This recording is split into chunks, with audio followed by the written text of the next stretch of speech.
নতুন সপ্তাহে সবারই স্বাগতম।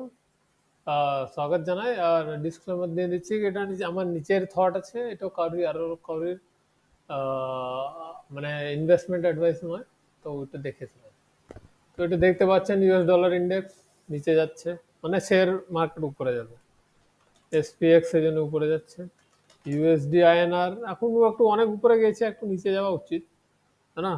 আর একটা পাবে গেছে ইউএস 10 ইয়ার দেখালেন, এটা একটু উপরে গেছে, এটা ওই করে করে করে করে আবার নিচে যাবে যা লাগছে। এটা এখানে সাপোর্ট আছে, এখানে সাপোর্ট আছে, এটা সাপোর্ট তো ভাঙবে, উপরে যাবে না। ট্রায়াঙ্গেল বানিয়েছে এই, হ্যাঁ না?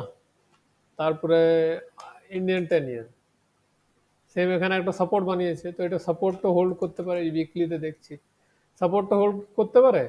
এখানে একটা আছে, এইখানে এখানে কিছু নয়। আমাকে যা লাগছে একটু উপরে যাবে, আবার থুড়ুম করে নিচে আসবে, যা ফান্ডামেন্টাল দেখাচ্ছে, তাই না? তো সেই জন্য আমাকে লাগছে না যে শেয়ার মার্কেট কোনো প্রবলেম করবে। এটা হলো এক্সপিএক্স উপরে যাচ্ছে।